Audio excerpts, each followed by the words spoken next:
जारी किया गया है। मौसम विभाग ने अगले 72 घंटे के लिए अलर्ट जारी किया है। गर्मी और लू को लेकर के ये अलर्ट जारी हुआ है। पटना सहित 14 जिले के लिए अलर्ट जारी हुआ है।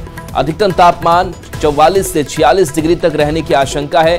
बिहार में मानसून के आगमन में अभी और देरी होगी।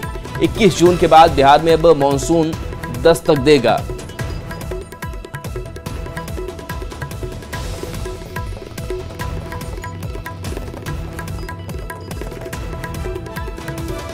अब आइए एक नजर डालते हैं बिहार के जिलों में आज के तापमान पर।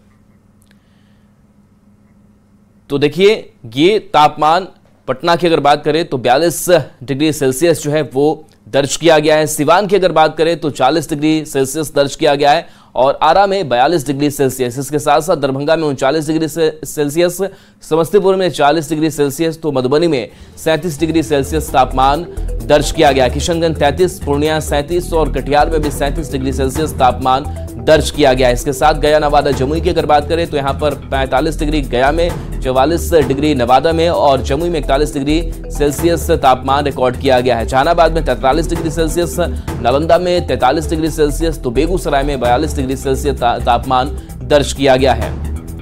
और इस बीच पटना से बड़ी खबर सामने आ रही है, जहां बिहार में स्कूल की छुट्टी बढ़ाए जाने की मांग की गई है। लू के अलर्ट को लेकर के शिक्षक संघ ने मांग की है सीएम नीतीश कुमार से। शिक्षकों ने अपील की है, बच्चों और शिक्षकों के हित में फैसला लेने की अपील हुई है। मानसून के आगमन तक स्कूल में छुट्टी घोषित हो, इसलिए से सिद्धार्थ के आदेश पर स्कूल बंद हुआ था। 18 जून से फिर से सभी स्कूल खुलेंगे। मौसम विभाग ने 3 दिन के लिए हीटवेव का अलर्ट जारी किया है और इसी को लेकर के छुट्टी बढ़ाने की मांग की गई है। भीषण गर्मी के कारण प्राकृतिक आपदा जैसी स्थिति उत्पन्न हो गई है। मौसम विभाग के द्वारा भी अगले 72 घंटे के लिए भयंकर हीट वेव का अलर्ट जारी कर दिया गया है। इसलिए बिहार में 18 जून से पुनः विद्यालय को खोलना बिल्कुल उचित नहीं है। मैं माननीय मुख्यमंत्री जी से, शिक्षा मंत्री जी से और शिक्षा विभाग के एसीएस सिद्धार्थ साहब से पुनः मांग करता हूं कि जब तक बिहार के सभी जिलों में मानसून का प्रवेश ना हो जाए, मौसम बिल्कुल ठीक ना हो जाए, सरकारी स्कूल को पूर्णतः बंद रखा जाए। प्रचंड गर्मी और भीषण लू की मार झेल रहे भोजपुर के लोगों को तापमान में गिरावट होने से थोड़ी राहत मिली है। जिले में 40 डिग्री तापमान दर्ज किया गया है। कई दिनों से बिहार में उमस भरी गर्मी और लू की वजह से लोग अपने घरों से बाहर भी नहीं निकल रहे थे, लेकिन मौसम में बदलाव की वजह से भोजपुर वासी अब बारिश की उम्मीद लगाकर मानसून का बेसब्री से इंतजार कर रहे हैं, जिससे लोगों को तपती धूप से राहत मिल सके। मौके से ज्यादा जानकारी दे रहे हैं संवाददाता चंदन कुमार। पिछले कई दिनों से चिलचिलाती धूप और भीषण गर्मी से आज थोड़ी बहुत राहत मिलती दिख रही है, जहां की आज आसमान में बादल छाए हुए हैं और लोगों को गर्मी से थोड़ी बहुत राहत जरूर मिली है। लेकिन अगर आरा शहर के तापमान की बात करें तो आज भी 40 डिग्री सेल्सियस तापमान रिकॉर्ड किया गया है। हालांकि इस भीषण गर्मी से ज़रूर राहत मिली है और जो सड़कों पर सन्नाटा पसरा रहता था वो सड़कें आज थोड़ी सी गुलजार दिखाई दे रही हैं और लोग थोड़ा सा आज राहत महसूस कर रहे हैं। ठंडी ठंडी हवाएं भी चल रही। काफ़ी दिन पहले से थोड़ा सा राहत है गर्मी के लेके। मौसम भी बढ़िया है। हम लोग तो चाहेंगे कि थोड़ा सा गर्मी से राहत मिले। बारिश का उम्मीद है? बारिश का तो उम्मीद है, बट बारिश नहीं हो रही है। बिहार हम लोग के भोजपुर में पता ही नहीं है, बारिश नहीं होता है। पेड़ के लेके जो भी है, और अभी हम 4 दिन पहले झारखंड से आए हैं तो झारखंड में बारिश देखने को मिला है। पेड़ कटने का कारण? हाँ, पेड़ कटने का कारण है कि जो भी है, हम लोग तो यही चाहेंगे कि हमारे भोजपुर में ज़्यादा से ज़्यादा पेड़ लगे। इसके कारण से हम लोग का मानसून थोड़ा ठीक रहे। थोड़ा बादल वादल आज दिख रहे हैं। इससे पहले तो बहुत हालत खराब था, पूरा चिलचिलाती धूप। इधर बिजली रानी भी अखमी चौली कर रही है। हाँ, बिजली लाइट भी कट रही है ज़्यादा। बहुत दिक्कत हो रहा था, लेकिन आज कुछ राहत है कि बादल हम लोगों को दिख रहा है। हाँ, तापमान कुछ कम हुआ है। हाँ, कम है आज।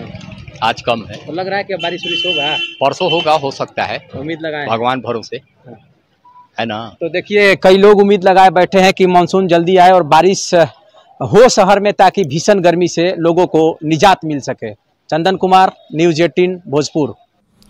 दुमका से बड़ी खबर है, जहां अपराधियों ने पुलिस टीम पर हमला किया। बालू माफियाओं ने हमला किया। अवैध बालू ढुलाई रोकने पुलिस टीम पर हमला किया गया है। सीओ और थाना प्रभारी पर भी हमला हुआ है। शिकारीपाड़ा थाना क्षेत्र की ये घटना सामने आई है। तो दुमका से ये बड़ी खबर बता रहे हैं, जहां पर पुलिस टीम पर हमला हुआ है। तस्वीर आपको दिखा रहे हैं जहां बालू माफियाओं ने हमला किया है। अवैध बालू ढुलाई रोकने पुलिस टीम गई हुई थी, जिस पुलिस टीम पर हमला किया गया। सीओ और थाना प्रभारी पर भी हमला हुआ है।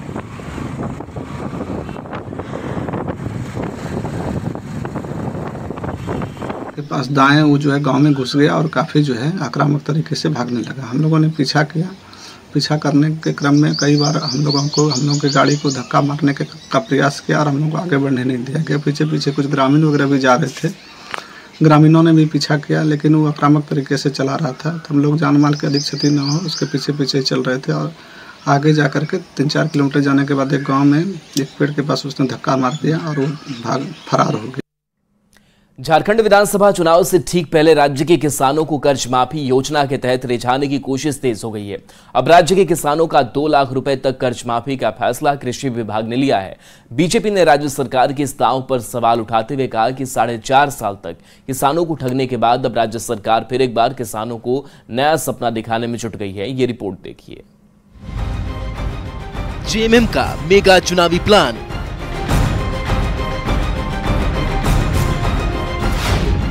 कर्ज माफी के बहाने सियासी फायदे की तलाश,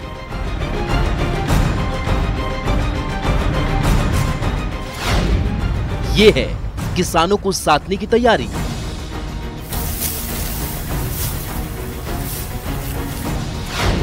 कर्ज माफी की क्या है जमीनी हकीकत?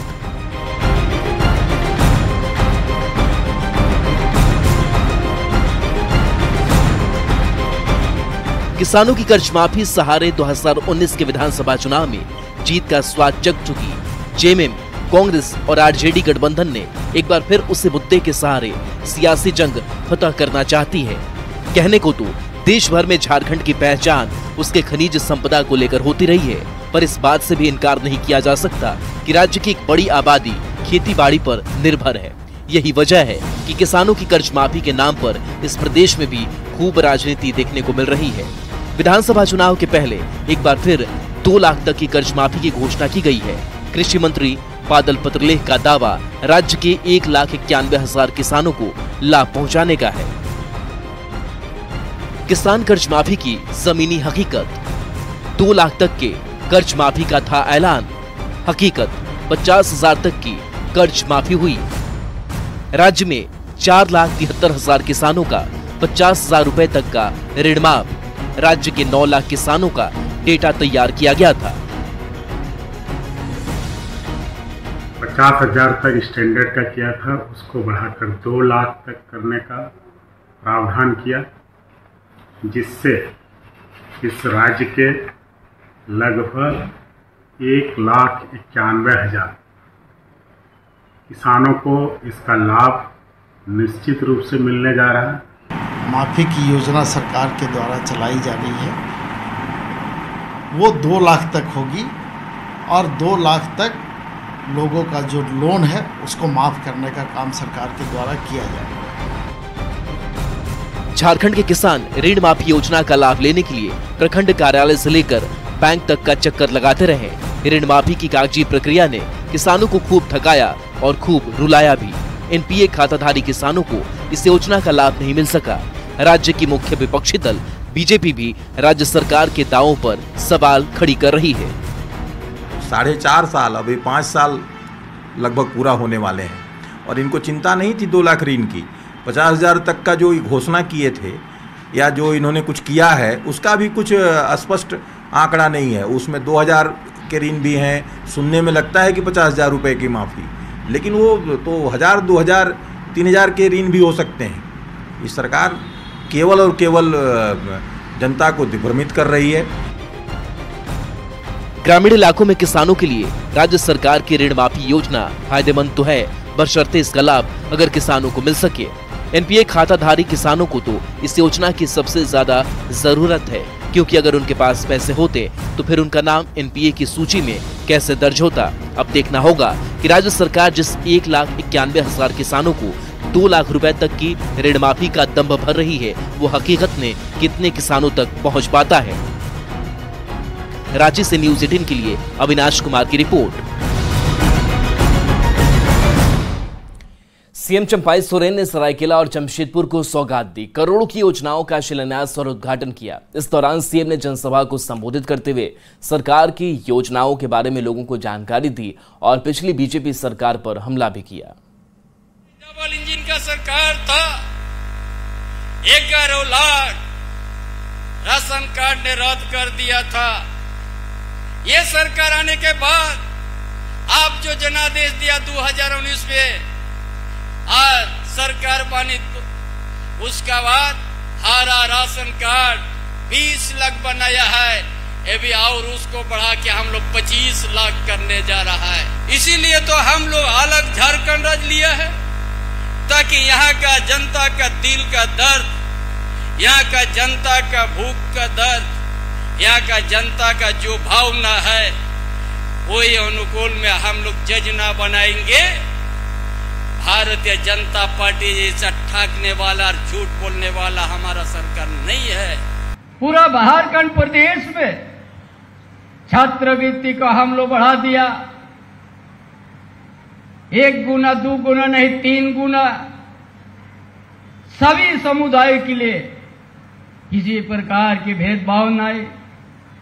विदेश तक यहाँ का आदिवासी, यहाँ का मूलवासी, यहाँ का दलित का बेटा बेटी, यहाँ का अल्पसंख्यक का बेटा बेटी, विदेश तक हम लोग फ्री पढ़ने भेज दिया। बेरोजगार युवा को चाहे कोई भी छोटा मोटा दुकान हो, व्यवसाय हो, उसको हम लोग 25 लाख में 25-40% हम लोग छूट देते हैं, सब्सिडी देते हैं। ये सोच है ताकि यहाँ का बेरोजगार रोजगार से जुड़ सके। शेखपुरा रेलवे स्टेशन पर यात्रियों की बड़ी लापरवाही देखने को मिल रही है। स्टेशन परिसर से बाहर निकलने के लिए लोग ओवरब्रिज या सीढ़ी के बदले रेलवे ट्रैक के जरिए ही एक ओर से दूसरी ओर आते जाते दिखे। डाउन प्लेटफॉर्म पर जब कोई ट्रेन आती है तो नजारा बिल्कुल यही रहता है। तस्वीरों में आप देख सकते हैं कि किस तरह लोग जान हथेली पर रखकर एक प्लेटफॉर्म से दूसरे प्लेटफॉर्म पर जा रहे हैं। ऐसे में हमेशा एक बड़े हादसे की आशंका बनी रहती है। इस खबर पर और अधिक जानकारी दे रहे हैं शेखपुरा से न्यूज़ 18 संवाददाता अजीत कुमार सिन्हा। शेखपुरा रेलवे स्टेशन पर जब डाउन प्लेटफॉर्म पर ट्रेन रुकती है तो जब यात्री उतरते हैं तो लाइन पार करके प्रथम प्लेटफॉर्म पर आते हैं और उसके बाद बाहर की निकासी होती है, जबकि कई दुर्घटनाएं होने की संभावना बन जाती है। जबकि पुल है, ऊपरी पुल है, पुल पर से लोगों को आना जाना चाहिए, लेकिन यात्री जान जोखिम में डालकर ये ट्रेन से उतरने के समय निश्चित रूप से लाइन पटरी को पार कर अपने गंतव्य स्थान की ओर जाते हैं। कई सावधानियां बरतने के लिए बार बार रेल प्रशासन द्वारा हिदायत भी की जाती है, लेकिन उसके बावजूद भी लोग अपने जान जोखिम में लेकर यात्रा कर रहे हैं। ऊपरी पुल बना हुआ है तो निश्चित रूप से जब आप डाउन प्लेटफार्म पर उतरते हैं तो ऊपरी पुल से ही ये अप प्लेटफॉर्म पर आइए, ताकि आप आसानी से जान जोखिम नहीं पड़े आपका और आसानी से आप यात्रा कर सकें। अजीत कुमार सिन्हा, न्यूज़ 18 शेखपुरा। पटना में कार्डियोलॉजिकल सोसाइटी ऑफ इंडिया की तरफ से बिहार इंटरनेशनल काउंसिल का वार्षिक सम्मेलन आयोजन किया गया। सम्मेलन में 200 से ज्यादा डॉक्टरों ने हिस्सा लिया। चिकित्सकों ने हृदय रोग में एंजियोग्राफी और एंजियोप्लास्टी तकनीक पर चर्चा की।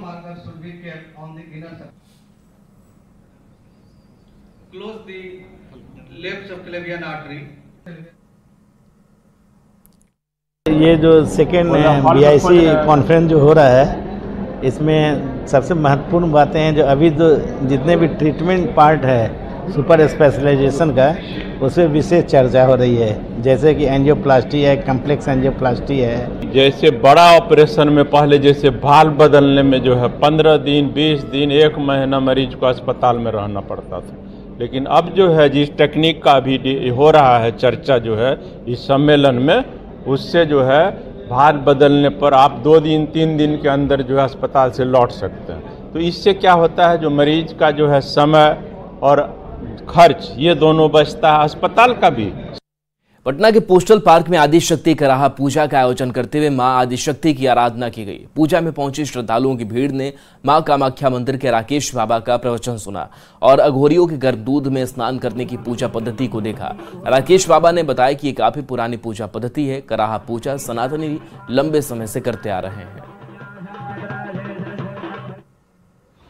और हम लोग में विलुप्त होता चला जा रहा है, इसीलिए पूजा का विस्तार किया गया है। समाज के लोगों की हाँ, सेवा के बारे में आप बता रहे थे, कैसे लोग करें समाज की सेवा, क्या मूल मंत्र हो? सबसे बड़ी मंत्र हमारा एक ही उद्देश्य है कि जिस घर में बूढ़े बाप, माँ बाप, सास ससुर की अगर सेवा हो रहा है, उस घर में विपद दूर होता रहेगा, कष्ट नहीं आता रहेगा। आजकल देश में देखा जाए सनातनों पर काफी हमले हो रहे हैं, सनातनी है उन पर हमले हो रहे हैं देश भर में, क्या जी संदेश क्या देंगे इस तरह के हमले? जो हमला करने वाले हैं, जो ऐसा कर रहे हैं, वो ठीक नहीं कर रहे हैं।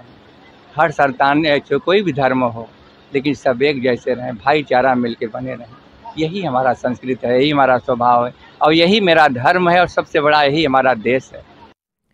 हजारीबाग में स्केटिंग चैंपियनशिप का आयोजन किया गया, जिसमें 3 साल से 16 साल तक के स्केटिंग प्लेयर शामिल हुए हैं। झारखंडी नहीं बल्कि अन्य राज्य के स्केटिंग प्लेयर भी इस चैंपियनशिप में शामिल होने के लिए पहुंचे हैं। बच्चों के साथ बातचीत की न्यूज़ 18 संवाददाता सुशांत सोनी ने। आपने कई प्रकार के गेम के बारे में सुना होगा, लेकिन हजारीबाग में अगर हम बात कर ले तो पिछले 2 दिनों से स्पीड स्केटिंग प्रतियोगिता का आयोजन किया गया है, जिसमें 150 से भी अधिक बच्चे शामिल हुए। ये जो बच्चे हैं 3 साल से लेकर 16 साल तक के बच्चे हैं और हजारीबागी नहीं बल्कि अन्य राज्य से भी बच्चे इस गेम में शामिल हुए। अगर हम इस गेम की बात कर ले तो काफ़ी जोखिम भरा होता है, थोड़ी सी भी मिस्टेक में, थोड़ी सी भी चूक में जो है एक बड़ा घटना हो सकता है, लेकिन जान को जोखिम में रख के बच्चे जो है स्केटिंग सीखे। स्केटिंग है और इसमें बहुत अच्छा लगता है। कहाँ खेली हो आप? हम पूरे नेशनल तक खेले। सबसे पहले हम डिस्ट्रिक्ट खेले उरी मारी, उसके बाद स्टेट लेवल जमशेदपुर, फिर नेशनल के लिए हम हरियाणा फरीदाबाद गए। हम भी नेशनल्स तक खेले हैं। हम डिस्ट्रिक्ट लेवल में उरी मारी गए हैं, स्टेट लेवल में जमशेदपुर और नेशनल लेवल में हरियाणा फरीदाबाद गए हैं। चैंपियनशिप में हजारीबाग के भी बच्चे हैं, अदर स्टेट के भी बच्चे हैं, सब शामिल हुए हैं। और चैंपियनशिप मैं इसलिए कराता हूँ कि इनको भी कंपटीशन की भावना एक जगह जिनसे ये भी बाहर जाकर के फ्रीली खेल सके। हजारीबाग में अब जो है कई प्रकार के जो खेल खेले जाते थे, इसमें से एक स्केटिंग भी जुड़ गया है और बच्चे जो है इस खेल में काफी रुचि भी रख रहे हैं। सुशांत सोनी, न्यूज़ 18 हजारीबाग। शहीद कुंदन ओझा के चौथे शहादत दिवस पर उनके पैतृक गांव डिहारी में श्रद्धांजलि सभा का आयोजन किया गया। शहीद के पिता पुलिस अधीक्षक कुमार गौरव, जिला वन प्रमंडल पदाधिकारी मनीष तिवारी सहित कई लोगों ने श्रद्धांजलि अर्पित की। पुष्पांजलि के दौरान शहीद के पिता अपने पुत्र को याद कर भावुक हो उठे, जिसके बाद डीएफओ मनीष तिवारी ने उन्हें ढांढस बंधाया। कुंदन ओझा लद्दाख के गलवान घाटी में आज ही के दिन चीनी सैनिकों के साथ हुए हिंसक झड़प में शहीद हुए। संघर्ष के दौरान हमारे ही गांव के शहीद कुंदन ओझा शहादत को प्राप्त किए, उन्हीं की याद में आज ये श्रद्धांजलि कार्यक्रम का आयोजन किया गया है। हम सभी लोगों के लिए सौभाग्य का अवसर है कि हम लोगों को श्रद्धांजलि अर्पित करने का ये मौका मिला। नीट पेपर लीक मामले में यूयू लगातार एक्शन में है। 9 परीक्षार्थी और उनके अभिभावकों से 18 और 19 जून को पूछताछ होगी। हर कैंडिडेट से आरोपियों ने 40 लाख रुपए वसूले थे। बिहार के सॉल्वर गैंग के तार बिहार ही नहीं बल्कि देश के कई राज्यों तक फैला है। बंद करो।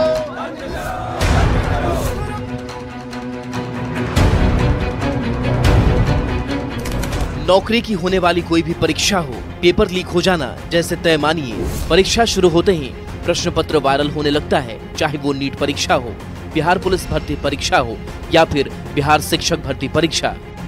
बिहार के सॉल्वर गैंग सक्रिय हो जाते हैं। सॉल्वर गैंग बिहार में ही नहीं बल्कि बिहार के बाहर भी कई राज्यों में अपना जाल फैलाए हुए हैं और पेपर लीक की घटना को अंजाम देते हैं।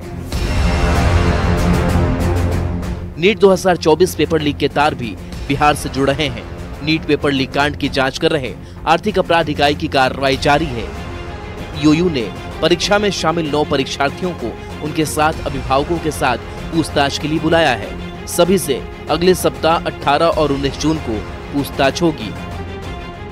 दरअसल सॉल्वर गैंग के पास इन सभी परीक्षार्थियों के रोल नंबर मिले थे और अब इन सभी परीक्षार्थियों से पूछताछ होगी। ये जो आर्थिक अपराध इकाई का कार्यालय आप देख रहे हैं, यहीं पर सभी अभ्यर्थी आएंगे। अपने अभिभावकों के साथ यानी गार्जियन के साथ उन्हें आना है। और चलिए न्यूज़ 18 बिहार झारखंड पर खबरें आपके लिए लगातार जारी हैं।